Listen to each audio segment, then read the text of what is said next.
All right, good afternoon. I will start off with a statement on Libya.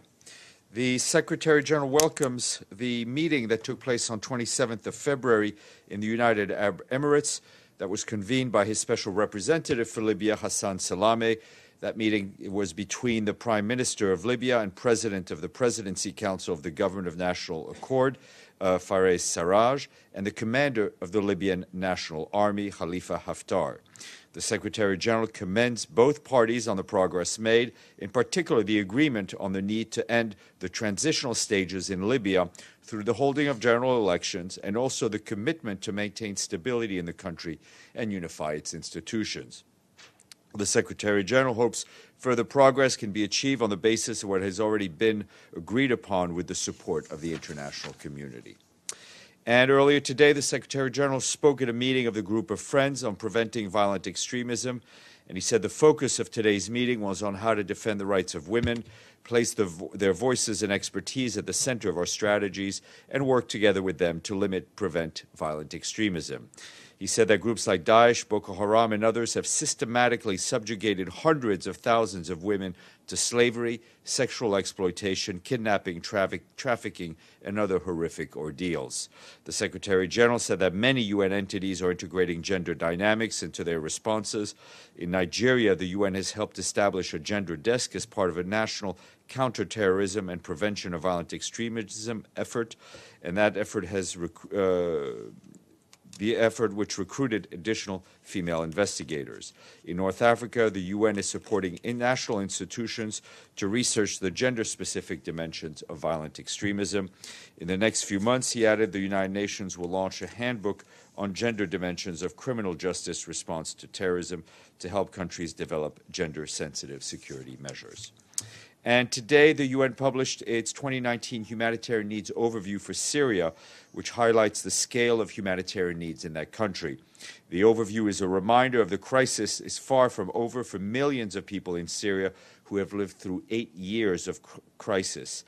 11.7 million people remain in need of some form of humanitarian assistance, including food, livelihood assistance, healthcare, shelter, water, sanitation, and hygiene support.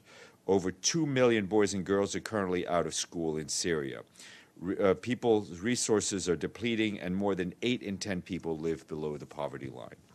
Displacement continues to be a defining feature of the crisis, with an estimated 6.2 million people who are internally displaced. Last year saw a 16% increase in the number of displaced people living in last resort sites. More than 5.6 million people remain displaced across the border and in neighboring countries. In 2018, the UN and humanitarian partners reached 5.5 million people each month on average with humanitarian assistance. The UN and its partners are appealing for continued donor support to support the critical life-saving, protection, and livelihood needs of over 11 million people. And the Security Council this morning is working on its program of work for the twinned presidency, and the French and German permanent representatives will be here to brief you this afternoon on that work at 4 p.m. Yesterday afternoon, the Security Council wrapped up its work for February by hearing from the Special Envoy for Myanmar, Christine Schreiner-Bergener, who told the Council members that since she began her assignment 9 months ago, she has been to Myanmar 5 times, Bangladesh 3 times, and as well as other tours in the region. Ms. Schreiner-Bergener said that while Bangladesh and host communities have been very generous, we cannot expect this to continue indefinitely. The recently launched UN Joint Response Plan for 2019 to benefit both refugees and host communities needs urgent funding, she told Council members, adding that she is concerned that the heavy fighting with the Arakan army will further impact efforts towards the dignified, voluntary, and safe return of refugees. The Special Envoy said we must collectively continue to build trust and work in partnership with the government of Myanmar. And on Burkina Faso, Ursula Mueller, the Deputy Emergency Relief Coordinator, will be in Ouagadougou, as well as displacement sites in the center-nord region of the country from the 2nd to the 5th of March, and that's from tomorrow through Tuesday. Ms. Mueller is expected to meet with Burkina Faso's President Roch-Marc Christian Kabore and other officials, local authorities in conflict areas, displaced people, UN agencies, as well as international and local NGOs. Burkina Faso, as you know, is facing an unprecedented humanitarian crisis. Armed with violence and insecurity have caused population displacement in a number of regions and across the Sahel. Conflict and intercommunal clashes have uprooted 100,000 people from their homes, more than half of them in the first 2 months of this year. And in Nigeria, we have an update on the ongoing return of refugees from Cameroon to Nigeria. Our humanitarian colleagues tell us that yesterday an estimated 20,000 refugees reportedly returned to northeastern Nigerian town of Ran from Cameroon. Since Wednesday, some 30,000 refugees have returned to Ran.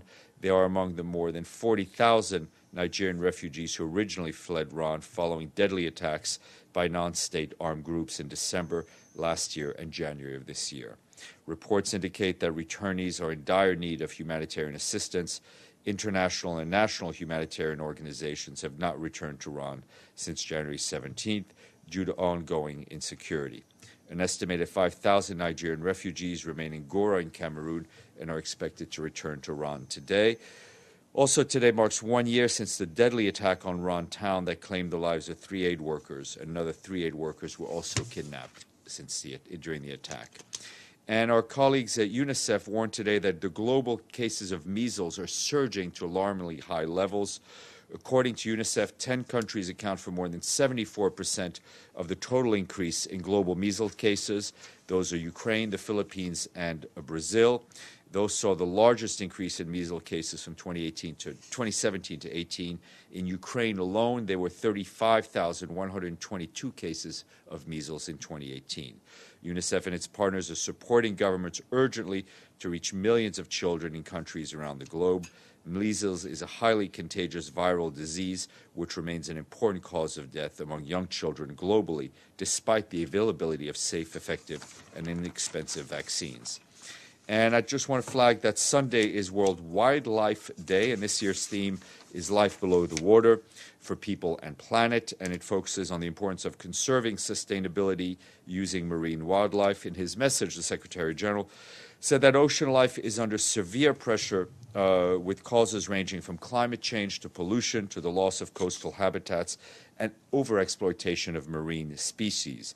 However, he stressed that solutions are available and called on countries to sustainably manage marine wildlife by following the recommendations of the UN Convention on International Trade, Endangered Species, Fauna and Flora, and the Convention on Biological Diversity. And today is Zero Discrimination Day. In a tweet, the Secretary General said discrimination based on a person's HIV status is a violation of their human rights, and he called for an end to laws that discriminate. He joined the UN. He joined UNAIDS and called on countries to make positive changes to ensure equality, inclusion, and protection. Before Monica rescues me, I'm happy to take some questions. Yes, Carol. Stéphane, yesterday at the Security Council, we heard Bangladesh say that it is no longer able to take in Myanmar refugees. Have they notified you? What is the actual impact of this, and has there been any discussion with Bangladesh about this decision? I will have to check if they have been in touch with our colleagues at UNHCR. As you know, Bangladesh has been amazingly generous in the support they have given the Rohingya refugees.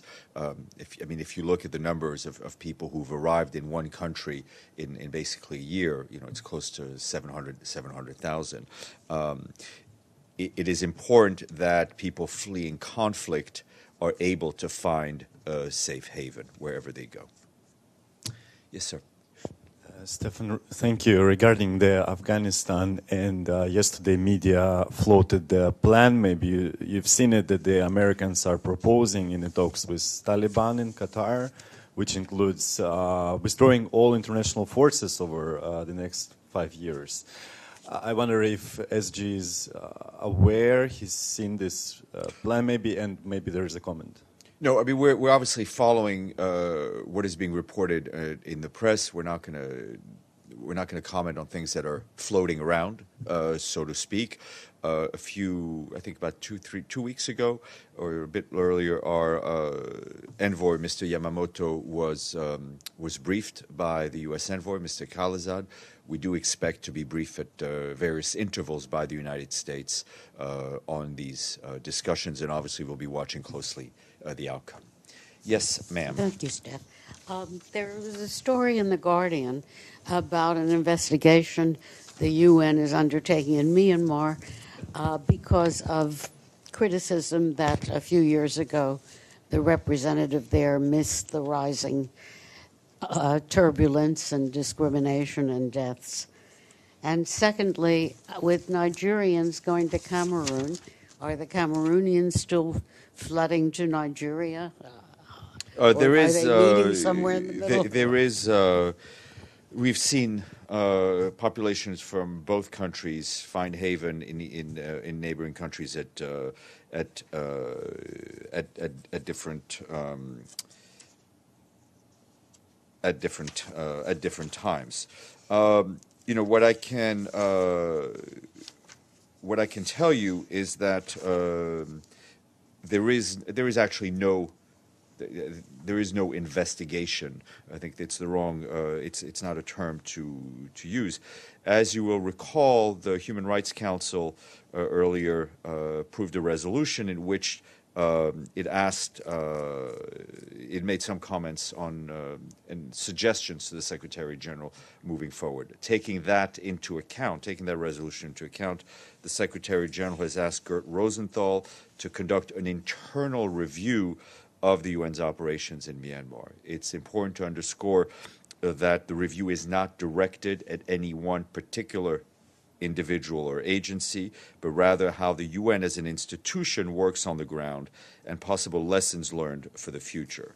Based on his findings, Mr. Rosenthal will provide the Secretary General with advice moving forward. This review is being conducted not on the ground. He has no plans to travel to Myanmar. He's reviewing documents and speaking to people as he deems necessary. Monica, it's time you rescue me.